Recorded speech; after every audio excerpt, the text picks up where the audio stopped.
karena saya ada urusan di bukit nanti siang. Jadi ini mungkin saya materi hari ini agak sedikit saya cepatin ya, nggak kayak ngajar di Indralaya kemarin ya. Jadi kalau misalnya ada yang masih bingung, kita lanjutkan di pertemuan minggu depan. Ya, karena saya mau ngajar waktu mau ke bukit. Oke, nah ini kita masuk dulu ke sejarah perkerasan ya. Jadi kalau zaman dahulu, ya, jalan itu masih berubah jejak-jejak ya. Belum ada yang namanya perkerasan jalan, belum ada jalan aspal, ya masih berupa jejak-jejak. Nah, jejak-jejak ini karena sering dilalui orang, dia berubah lama-lama jadi jalan setapak. Oh ya, sama satu lagi ini saya nggak bisa slideshow ya, karena kalau slideshow nanti nggak keluar di kalian ya, nggak bisa dibaca.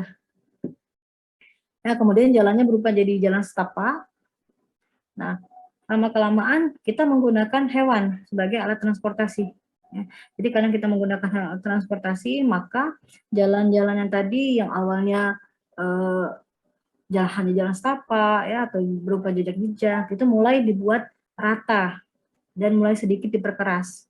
Nah, perkerasannya di sini hanya menggunakan batu atau menggunakan beberapa lapisan pasangan batu, ya batu-batu agregat, ya dan juga struktur perkerasan pada zaman dahulu itu lebih tebal dari perkerasan saat ini.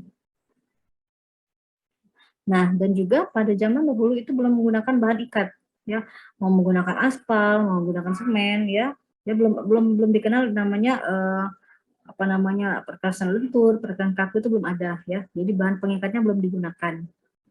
Nah, lama kelamaan mulai berkembang mengenai perkerasan jalan. Yang pertama dikenalkan oleh Thomas Telford ya, atau kita kenal dengan perkerasan Telford, diambil dari namanya Thomas Telford.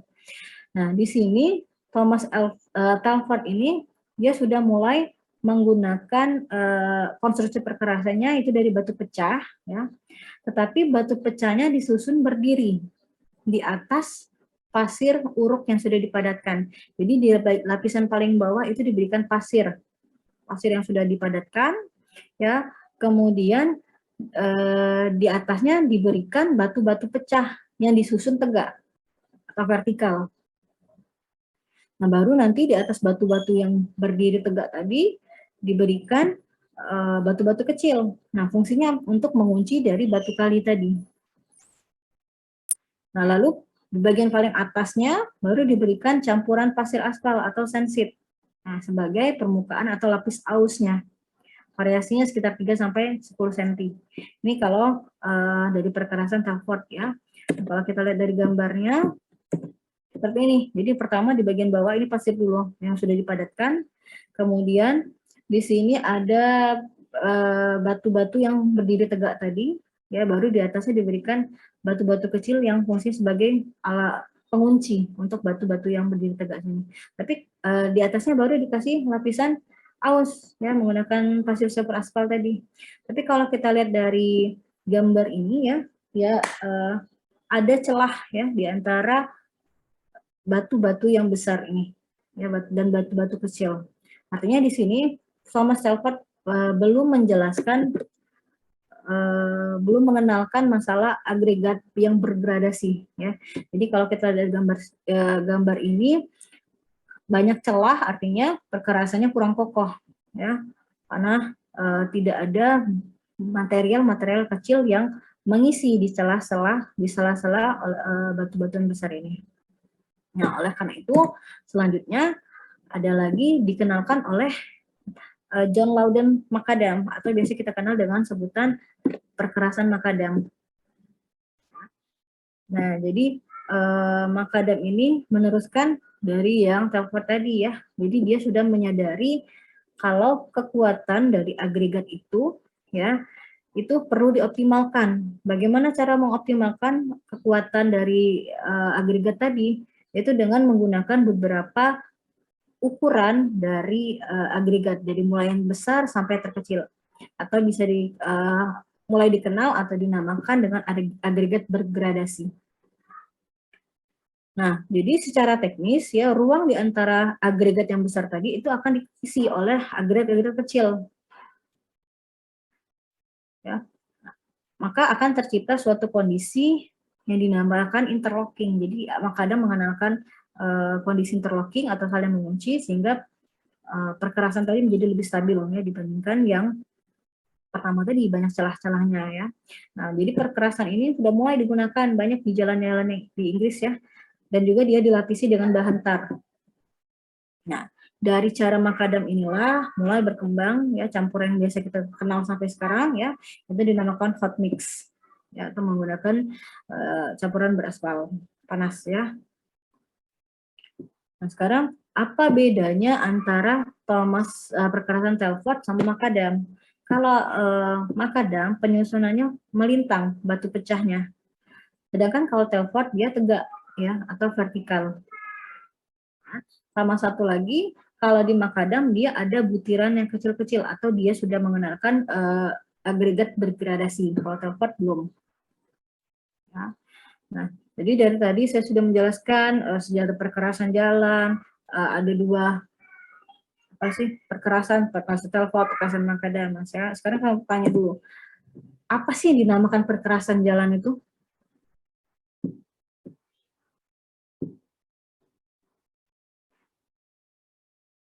Mata kuliah kita adalah bahan perkerasan jalan, ya. Kita nggak cuma belajar tentang bahannya saja, nanti kita akan menghitung tebal dari perkerasan. Nah, sebelum kita lanjut ke kuliah selanjutnya, saya tanya dulu, apa sih perkerasan jalan itu?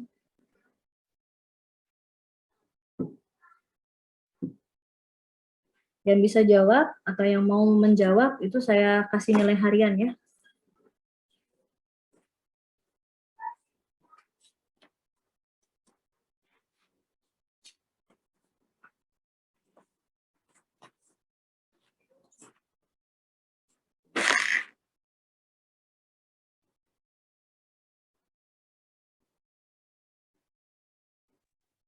Izin menjawab, Bu. Oke, siapa? Sebutkan nama dan kelas ya.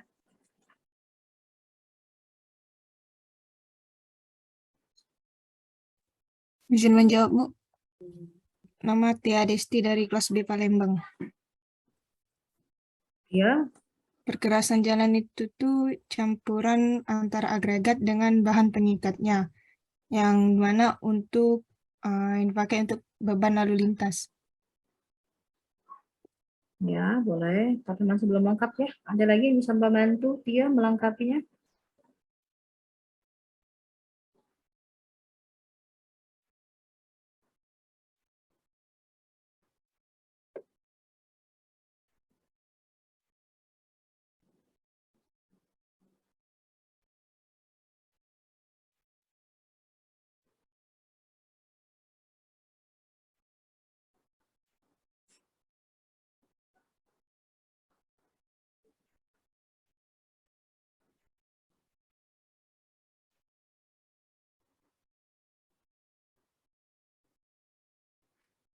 Iya, siapa lagi?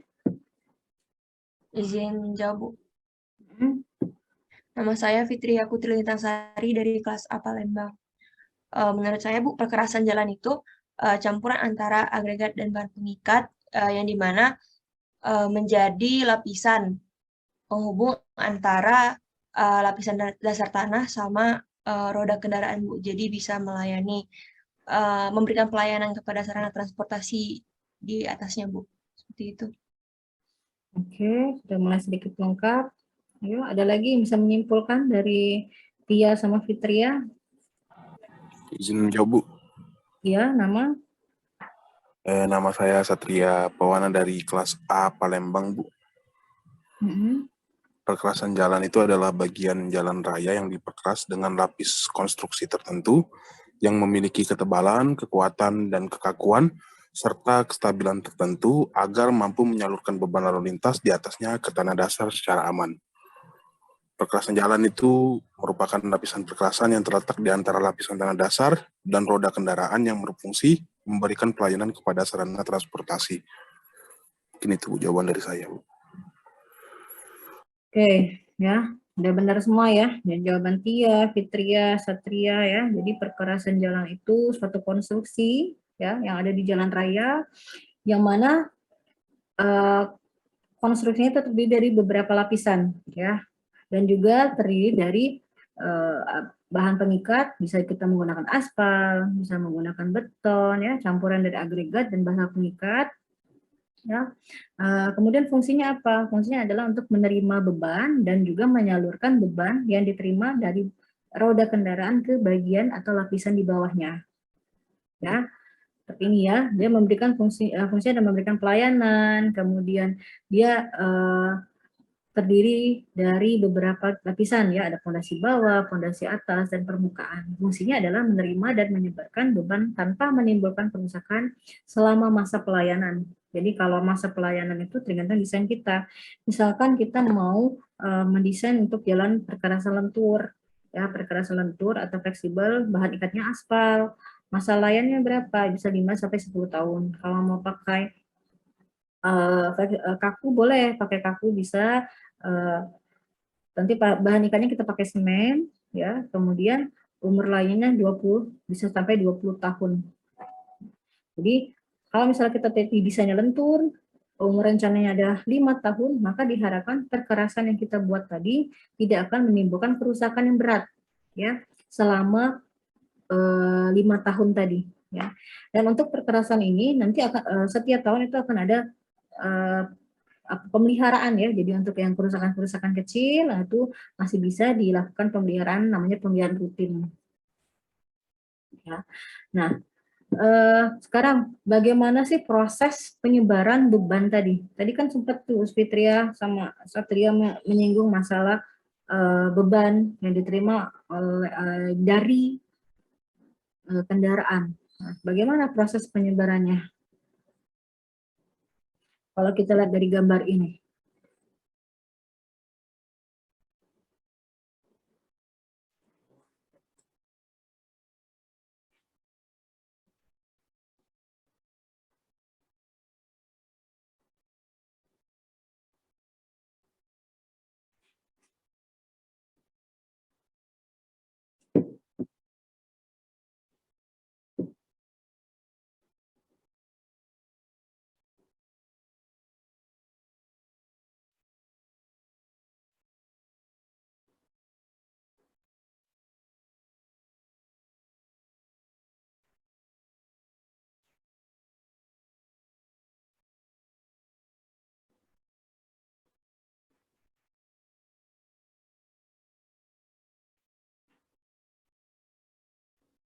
Ayo, silakan. Siapa yang membantu menjelaskan bagaimana proses penyebaran roda pada perkerasan kalau dilihat dari gambar ini?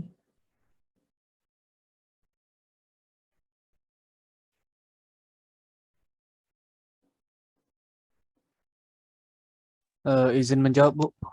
Ya, Nama saya Yadianto dari kelas B Palembang, Bu. Kalau menurut saya, di sana kan ada titik, ada beban PO, Bu. Itu dianggap roda. Di lapisan pertama itu bebannya menyebar ke beberapa titik, Bu. Dan pada lapisan keduanya itu di lapisan pondasi, beban yang menyebar meratanya itu meluas, Bu. Dan di pondasi bawah juga meluas lagi, Bu. Jadi semakin ke bawah semakin meluas gitu, Bu. Sampai nanti ditahan di tanah dasar ya, Bu. oke. Artinya kalau semakin meluas itu seperti semakin apa bebannya?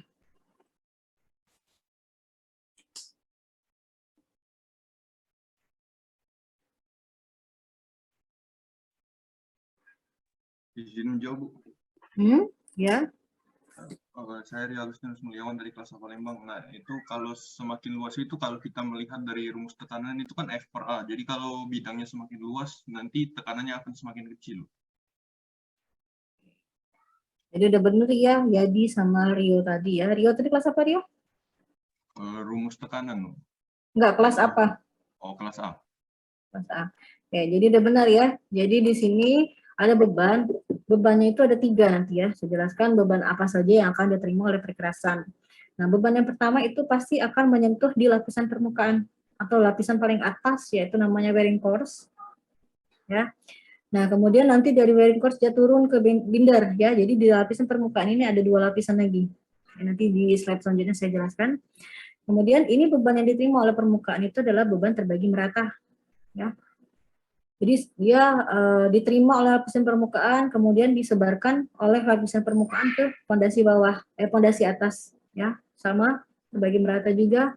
Kemudian turun lagi ke bawah sampai menghasilkan beban yang lebih kecil, ya. Nah, beban yang ini P1 ini harus lebih kecil dibandingkan dengan kekuatan dari tanah dasarnya. Ya, karena kalau misalnya bebannya lebih besar dari kekuatan tanah dasar, maka terjadi kerusakan pada tanah dasarnya. Ya, kalau terjadi kerusakan pada tanah dasarnya, yang terjadi adalah kita akan rekonstruksi. Nah, diharapkan kalaupun memang ada kerusakan itu hanya ada di bagian permukaan saja. Ya, misalkan ada pelepasan butir, ya, ada jalan yang sedikit berlubang, jangan sampai jalan itu dia rusaknya di bagian bawah. Ya, kalau bagian atas kita bisa dengan pemeliharaan rutin. Tapi kalau yang bawah itu harus direkonstruksi. Nah, beban apa saja yang diterima oleh perkerasan? Yang pertama dia adalah muatan dari kendaraan. Jadi ini muatan kendaraan itu ya termasuklah berat kendaraannya, kemudian muatan dari kendaraannya, kalaupun kendaraan berat ya muatannya. Jadi setiap kendaraan di jalan itu kan sudah ada rantai ya, kelas jalan, yang kelas jalan 2A, kelas jalan 3A. Nah, itu kan tergantung dari fungsi salah satu dari muatan kendaraan yang boleh lewat di jalan tersebut. Ya. Karena apa? Karena kalau kita desain perkerasan jalan, kita udah tentukan muatan kendaraan yang boleh lewat jalan itu untuk kelas jalan apa, berapa berat kendaraannya. Nah, jangan sampai kendaraan yang lewat itu kendaraan yang overload, ya, odol, ya, overdimension, iya sebentar, ya. Odol. Nah, jadi muatan kendaraan tadi itu berupa gaya vertikal. Bentar ya.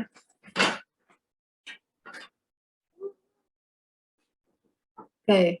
Nah, yang kedua ada gaya horizontal. Gaya horizontal itu didapatkan dari gaya rem kendaraan. Ya. Kemudian ada pukulan roda kendaraan yang berupa getaran-getaran. Jadi kalau kita lihat di software ya, beban yang diterima oleh perkerasan itu seperti ada pukulan-pukulannya ya, seperti ini. Nah, itu berupa getaran-getaran. Jadi ada 3 beban yang akan diterima oleh perkerasan jalan kita. Nah, selanjutnya jenis perkerasan ya. Jenis perkerasan itu ada 3. Jadi kita bisa pakai lentur, kaku, dan komposit ya. Nah, kalau lentur tadi seperti apa perkerasannya? Tadi sudah saya singgung sedikit, kalau perkerasan lentur yang seperti apa?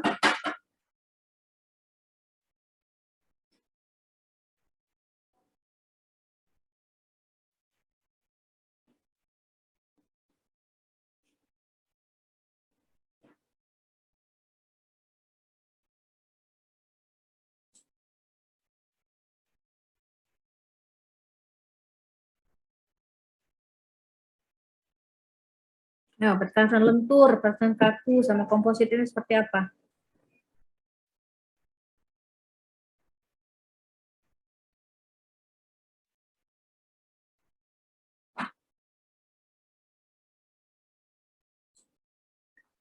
Tadi kan sudah saya singgung, bahan ikat apa, perkerasan lentur.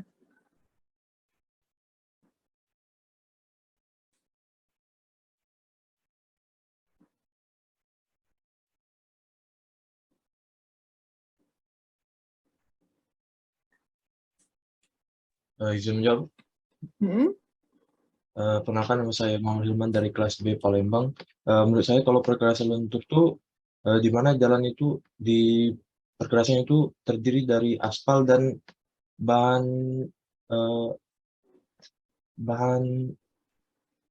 berbutir ya. Kalau yang itu Agregat ya. ya agregat. Oke. Hilman tadi kelas apa? Kelas B Palembang. Nah, kalau lentur tadi adalah perkerasan yang campuran dari menggunakan bahan ikat aspal ya, agregat dan aspal. Oke.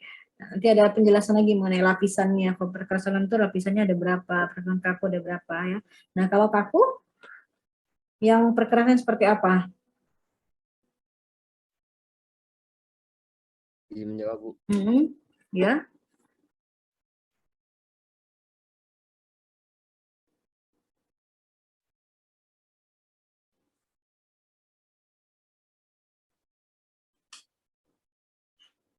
Oke, jadi bahan ikatnya berupa semen ya. Oke, nah ini penjelasan ya. Satu-satu kita bahas yang perkerasan lentur ya. Dinamakan lentur itu karena sifatnya ya itu lentur, terutama pada saat panas. Ya, jadi menggunakan bahan ikat aspal. Nah, sifat dari perkerasan lentur ini dia adalah memikul dan menyebarkan beban yang diterimanya ke lapisan paling bawah, itu lapisan tanah dasar. Ya, dia melalui beberapa lapisan. Seperti yang tadi ada lapisan atas, bawah, ya, fondasi atas, bawah, baru di tanah dasar. Nah, pengaruhnya apa terhadap repetisi beban? Ya, jadi kalau ada repetisi beban atau pengulangan beban itu akan menimbulkan rating atau ada lendutan pada jalur roda. Mungkin di lapangan atau di jalan kalian pernah lihat itu ada seperti kayak lendutan ya, itu karena ada repetisi beban di jalan itu. Ya, jadi maka akan ada timbul lendutan pada jalur roda. Nah, kenapa dia ada di jalur roda? Karena bebannya itu bertumpunya di ban kendaraan ya. Nah, kemudian bagaimana pengaruhnya terhadap penurunan tanah? Itu dia jalannya tadi menjadi bergelombang ya, atau dia mengikuti penurunan dari tanah dasarnya. Nah, contohnya seperti ini ya gambarnya ya. Ini mulai pemadatannya ya, mulai pelapisan agregatnya, penghamparan lapisan atas ya. Nanti untuk bagaimana metode pelaksanaannya itu masuk di kuliah PPJ ya, pelaksanaan pemeliharaan jalan ya. Ini kuliah semester 7 kalau nggak salah ya, atau pilihan. Nah, kemudian ada yang kedua ada perkerasan kaku ya. Kalau beton kalau lantai tadi pakai aspal, nah kalau kaku ya jadi menggunakan beton. Nah, dari namanya kenapa kaku ya karena sifatnya itu adalah sifat kaku atau ada kekakuannya, ada stiffness-nya ya. Jadi letaknya langsung perkerasan kaku ini bisa letaknya di atas pondasi ya. Pondasi atau bisa juga langsung di atas subgrade. Nah, fungsi sifatnya adalah dia sebagai memikul sebagian beban lalu lintas, kemudian pengaruhnya dia akan timbul retak-retak pada permukaan jalan. Ya, ini untuk perkerasan kaku. Nah, perkerasan kaku itu biasanya digunakan di kondisi jalan seperti apa? Yang sering kalian temui.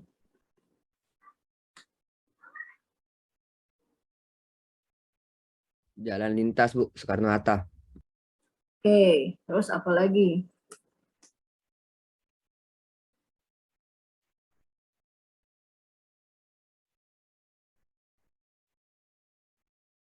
Tol, Bu. Kemungkinan lorong, Bu. Jalan tol, terus apa lagi?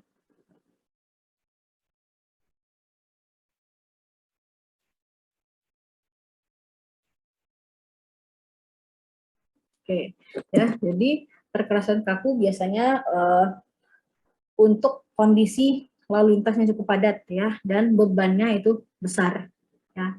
Jadi biasanya dipakai untuk jalan lintas antar provinsi ya, bisa juga jalan layang atau flyover ya, di jalan tol. Nah, juga di persimpangan bersinyal. Nah, kenapa di sini ada persimpangan bersinyal dimasukkan untuk perkerasan kaku?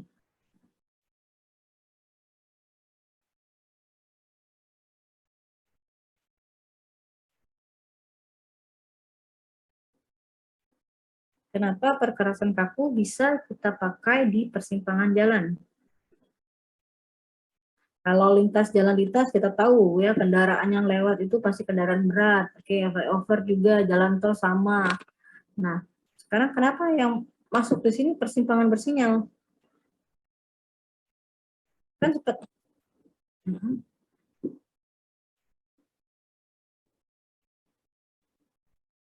Oke, ya. Jadi kalau di simpang, ya persimpangan bersinyal itu kan jalan kendaraannya berhenti ya.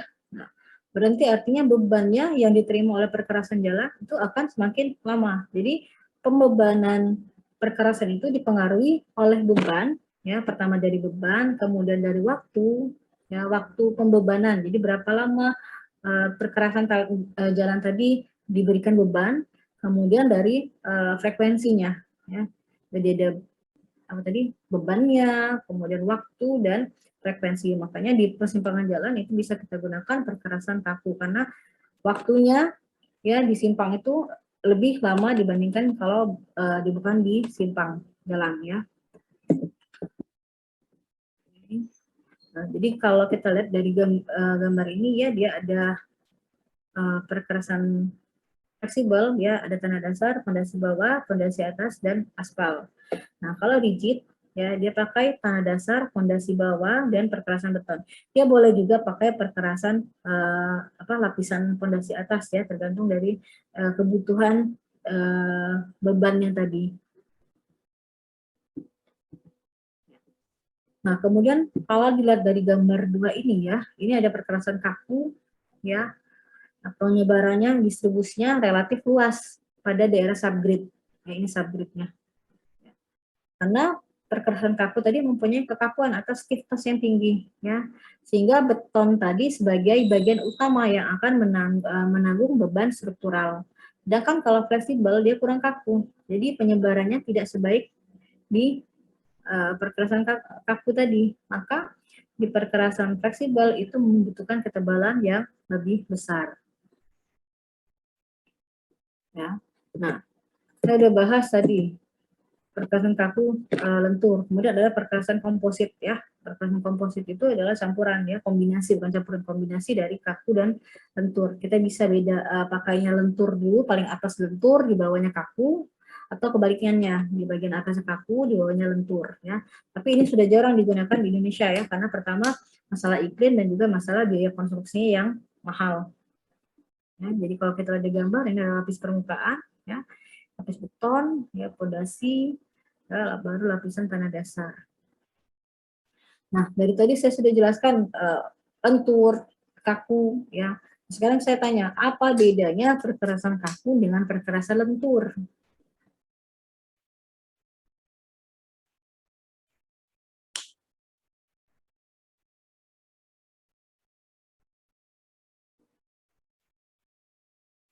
Jadi kalau kita tahu bedanya lentur dan kaku, berarti kita bisa tahu desainnya. Oh, saya mau desain untuk perkerasan kaku. Jadi kapan kita mau desain untuk perkerasan kaku, kapan desain untuk perkerasan lentur, bisa tahu dari perbedaan antara dua jenis perkerasan tadi.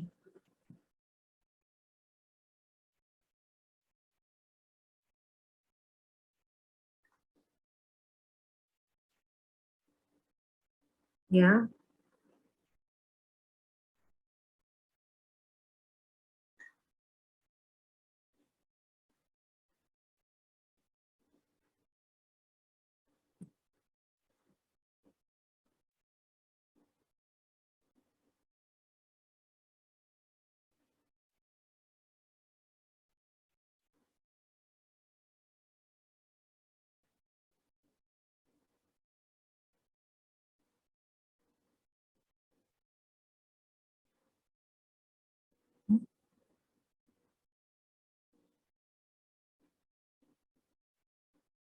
biaya apa? Biaya apa yang lebih besar?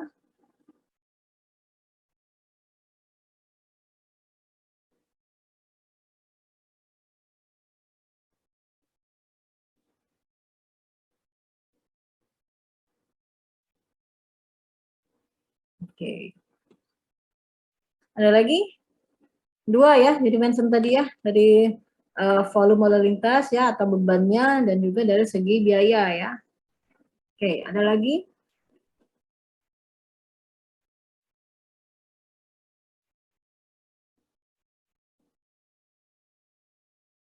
Tadi sudah saya sebutkan kan masa layan atau umur rencananya tadi.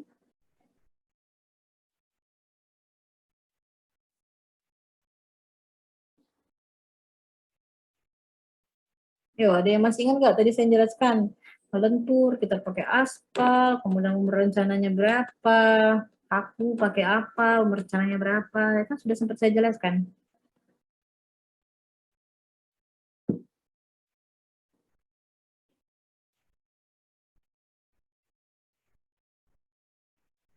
Oh iya, sambil nunggu kalian mikir ya.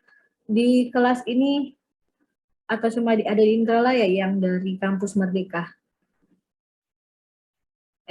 Yang ikut program Merdeka Belajar. Ada nggak yang dari luar Unsri di sini? Atau semuanya sudah di Indralaya ya? Yang ambil BPJ semuanya dari Unsri ya? Ya, Bu. Ya, apalagi bedanya?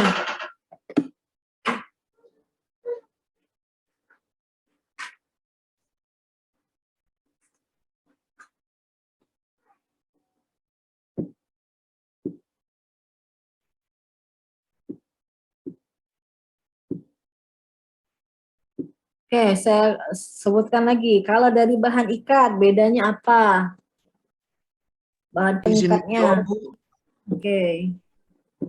Perkenalkan, nama saya Nabila Sabita Zahra dari kelas B Palembang. Kalau di bahan pengikat untuk perkerasan kaku itu menggunakan semen, Bu. Sedangkan kalau untuk perkerasan luntur dia pakai aspal, Bu. Oke. Ada lagi? Nah, apa lagi bedanya kira-kira? Izin Izin menjawab, Bu. menjawab, Bu. Ya, silakan siapa duluan? Dari saya, Bu, Muhammad Rizal Fikri dari kelas B Palembang, Bu.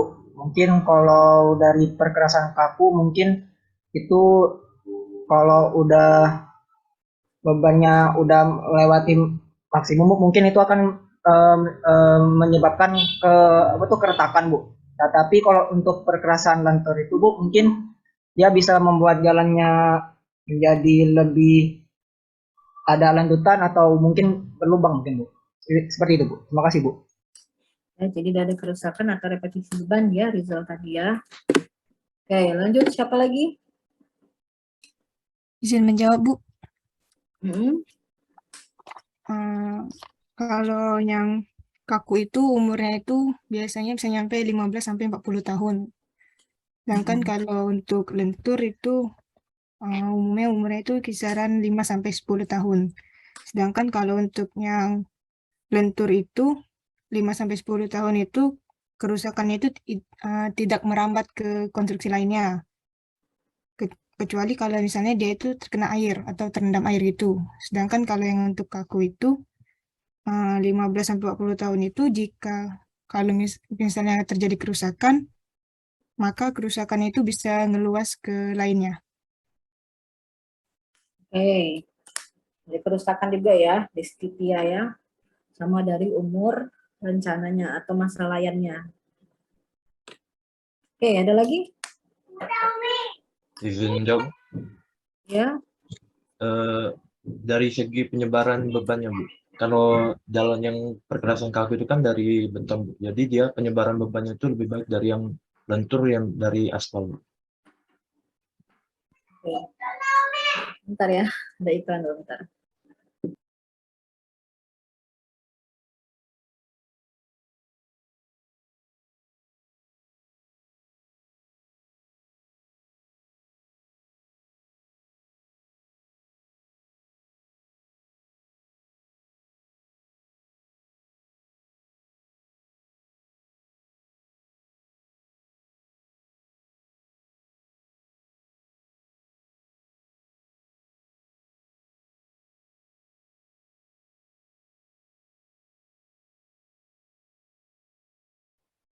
Oke ya, ini udah banyak yang jawab ya.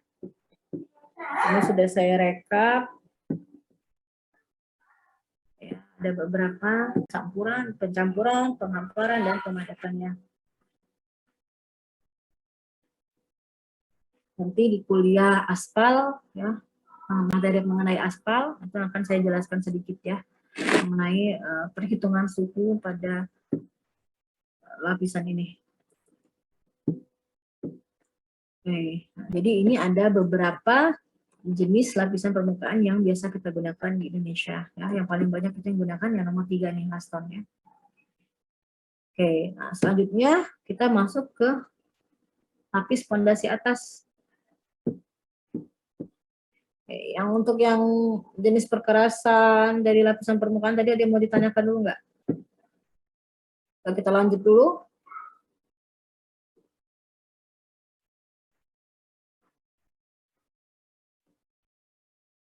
Oke, kita lanjut dulu ya. Jadi ini ada lapisan pondasi atas ya. Letaknya di bawah lapisan permukaan ya.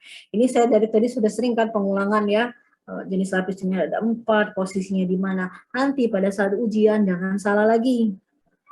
Ya, posisi gambar lapisan permukaan itu jangan sampai salah lagi, terbalik-balik ya. Jadi ada pondasi atas atau namanya base course ya. Fungsinya adalah menahan gaya lintang dari beban roda dan menyebarkan ke bawahnya. Bisa juga sebagai lapisan peresapan untuk lapisan pondasi bawah dan juga sebagai bantalan dari lapisan permukaan ya, karena letaknya di bawah lapisan permukaan. Jadi kalau kita simpulkan, jadi fungsi base course itu adalah bagian perkerasan yang mendukung lapisan permukaan dan beban-beban yang bekerja di atasnya. Yang kemudian dia akan menyebarkannya ke lapisan pondasi dasar, pondasi bawah, baru ke lapisan tanah dasar. Nah, ini fungsi untuk base course. Nah, jenis-jenis lapisan base course yang sering kita gunakan di Indonesia itu ada 5. Jadi kita pakai gradasi baik ya. Pakai gradasi baik, kita pakai kelas A, kelas B, kelas C ya. Kemudian kita juga bisa menggunakan pondasi makadam ya, seperti yang di awal tadi saya jelaskan. Bisa juga menggunakan pondasi telfor ya, atau kita bisa gunakan aspal beton pondasi atau dinamakan ATB ya, aspal treated base. Nah, bisa juga kita stabilisasi. Stabilisasi bisa dengan semen, stabilisasi dan kapur ya, agregat dengan aspal. Nah, di sini ada kata stabilisasi. Stabilisasi itu fungsinya adalah untuk meningkatkan kualitas dari lapisan tersebut atau meningkatkan kekuatan dari agregatnya. Maka distabilisasi dengan bahan lainnya. Jadi kalau pondasi atas yang menggunakan pondasi telfort, sama yang tadi di awal ya, dia menggunakan batu kali, susunnya vertikal ya, kemudian diisi batu pengunci di bagian atasnya ya. Kemudian dihamparkan di bagian paling atas, dihamparkan pasir kasar dan juga dipadatkan. Kalau dengan suara-suara maaf ya. Oke. Nah, lanjut lagi ke yang ATB. Nah, ATB ini kita aspal treated base ya, itu kita gunakan agregat ya dari batu pecah. Nah, agregatnya ini harus dicuci dulu sebelum kita gunakan ya. Jadi dia supaya dia harus bersih dari lempung, bahan organik atau bahan-bahan lainnya ya. Sehingga kalau ada bahan-bahan yang lainnya itu akan mengurangi kekuatan dari agregat tadi ya. Nah, kemudian aspal apa yang digunakan? Ya bisa menggunakan aspal keras ya, pen 60, 70, 80, 100 ya. Bisa gunakan aspal cair atau juga menggunakan aspal cair tapi untuk yang lapisan pengikat atau tekotnya. Oke, nah untuk yang penjelasan aspal ya, penjelasan agregat ini kita lanjutkan nanti di pertemuan ketiga ya. Jadi minggu depan saya bahas dulu tanah dasar, minggu depannya lagi agregat, baru minggu terakhirnya itu minggu keempatnya aspal, baru terakhir nanti bahas campuran.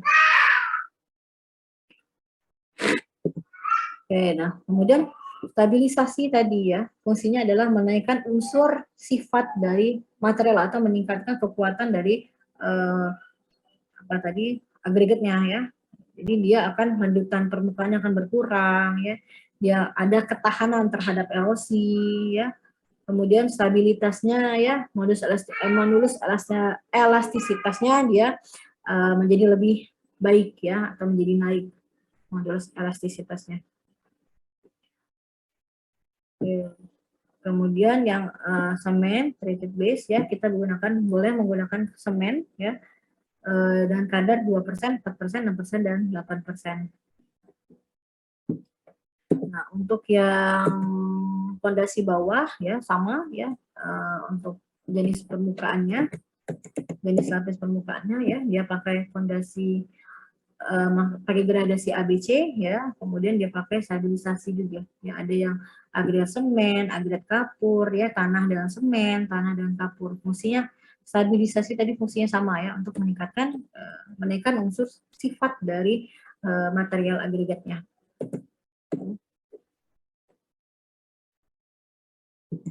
Oke, kalau fungsi dari lapisan fondasi bawah ya, yang pertama tadi di awal sudah sempat saya singgung ya, masalah kenapa di lapisan permukaan itu, lapisan perkerasan itu dibuat berlapis ya. Pertama karena dia mengurangi tebal lapisan di atasnya.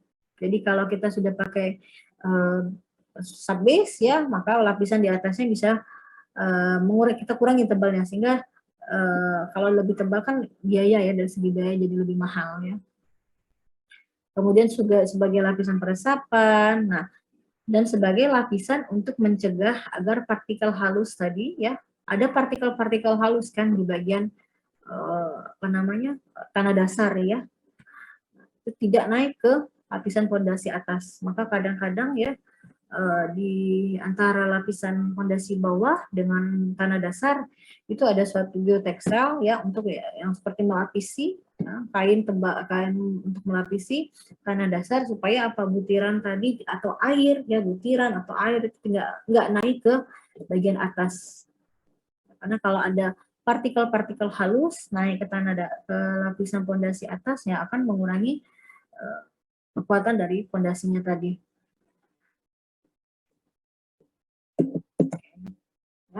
Nah, untuk yang tanah dasar ya, bisa kita ambil dari tanah dasar galian ya, tanah dasar dari tanah timbunan, tanah asli. Tapi tiga ini ya, kita harus uji dulu apakah bisa kita gunakan atau tidak ya, mengenai lapisan tanah tanah galian, tanah timbunan, dan tanah asli. Nah, jadi lapisan tanah dasar ini salah satu fungsinya adalah untuk mendukung dari kekuatan keawetan dari konstruksi perkerasan ya, yang sangat bergantung pada daya dukung tanah dasarnya. Nanti ada modulus resilient untuk menghitung kekuatan tanah dasar ya. Kita bisa pakai rumus yang ini, 1500 dikali CBR ya. Nanti lengkapnya tanah dasar itu di kuliah minggu depan. Oke, sampai sini ada yang mau ditanyakan?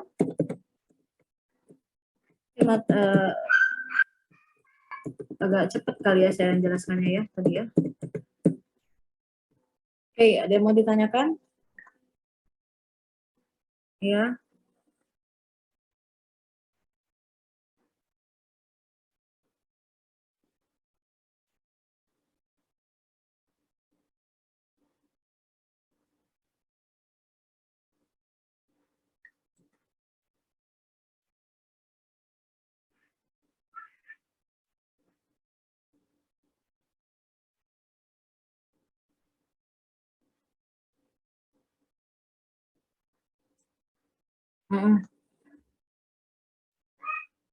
Gimana?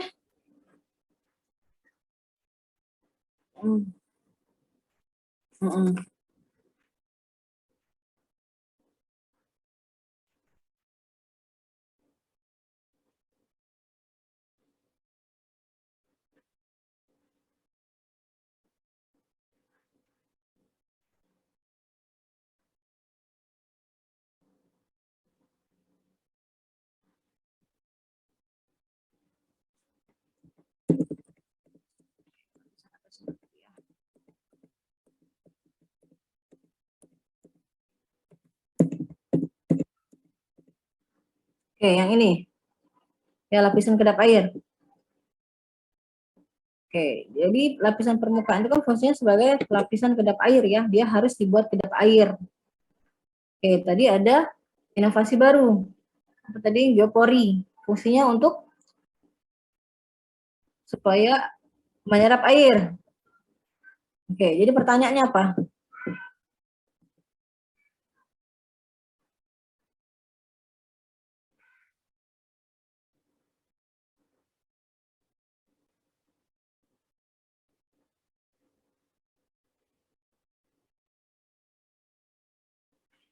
Itu udah ada pengujiannya belum ya, geopori itu?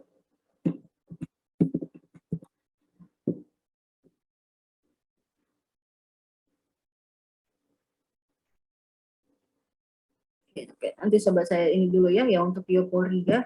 Kalau memang fungsinya adalah untuk menangkap air ya, atau meresapkan air di lapisan permukaan ya. Nah, berarti kan fungsinya sama dengan lapisan permukaan, sama-sama sebagai lapisan untuk meresapkan air ya, supaya tidak meresap ke tanah ya kan. Sama-sama fungsi dari geopori tadi ya. Nanti coba saya cari dulu ya. Kita buka dulu jurnalnya mengenai geopori ya, karena kita nggak bisa langsung ngomong boleh tidak bolehnya, karena pasti itu sudah ada pengujiannya ya, Wensen ya.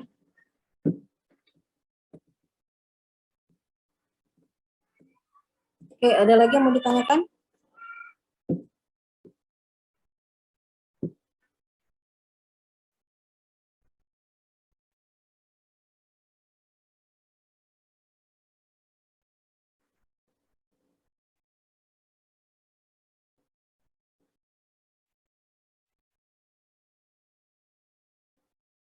Kalau nggak ada, boleh saya close ya. Kuliah hari ini agak cepat sedikit ya, karena mohon maaf saya lagi ngejar mengumpul berkas ke jurusan ini ya. Oke, untuk materinya ini nanti akan saya upload di e-learning ya. Sama satu lagi seperti kuliah semester lalu itu ada Google Classroom ya, sama fungsinya. Jadi untuk backup di e-learningnya. Oke, kalau nggak ada lagi yang mau ditanyakan, saya tutup kelasnya ya. Terima kasih. Assalamualaikum warahmatullahi wabarakatuh.